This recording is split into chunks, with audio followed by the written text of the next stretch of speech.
Ngasi Pangthok-KANI HAINA LEPKHIBA Manipur Apex Handloom Weavers and Handicraft Artisan Cooperative Society Limited Awas ki Anouba Board of Directors Khanbagi Meekhal Pangthok-Khidre Meekhal asi sin langnaba Register of Cooperative Society na tharakhiba returning official na masagi lawfam thokpa thaudang lawdubadagi ngasigi Meekhal asi kaikhibani haina Awas ki hanagi Vice President Saurakpam Bubol na maral sirukle Ngasi Awas ki Board of Directors Khanbagi Meekhal Pangthok-KANI HAINA Tauramba Konung mamangda leiba iboyama sumang lila sanglenda pangthokhiba paugi mifam amada S Bubol na hai Jahi ama HAINA Apex Society asige Board of Directors leitana lakhiba ado mensinaba niyom tumna Meekhal Pangthoknaba changsilakhiba thaurang sing arembada tahankhiba adu laibak thibane lamdam asige senmilon chawkhanaba honabada achauba thaudang loduna lakliba phisabi singi apunba body ama oriba Awas ki thaupuba singi matam kumja inglisingani shumna kulhumdegi January tang anida loikhiduna Anouba Board of Directors khandana lakhe Jahi ama hena Board of Directors khandana laklaba majong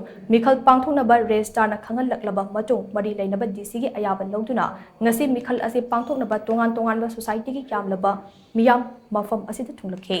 Meekhal Pangthokadaba mafam asa Register na semkiba election committee gi members sing amata laktaba asi makna Meekhal ase pangthoktanaba honabada kanaguba miyoi kharagi thawinsin yawe amate RO na senja thumja lawrabra haibigi chingnaba leire haibo wafam sing thamninge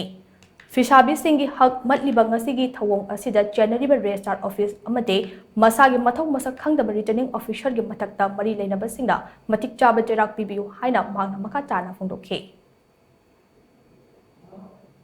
Karimata Hariba Kanu Sang election you was a from Tokpa, permission of Tokpa, Havam Topadu, seen the Vida Hozikta election, a side pung Tarama to the Hogadu, Tokoga, Hozikta 17 Gasigi election you, King of Zingatamida, CMS, Nantokna Venus, Hoikola, Tazalaga, Manatose, Maraxidama, Kanagumba Karagi, Tawinsin, Mangunda, Karim bribe Karata, Rakanda, Harry Porce, Mazun Nantokpa, election to Tondaba, Aduga Kanagumba, election Sibu Tauda, Kudung Java, Pangingba, Karagi. Makai laire laibani haina akoina masi charge tawdiningi maram aduna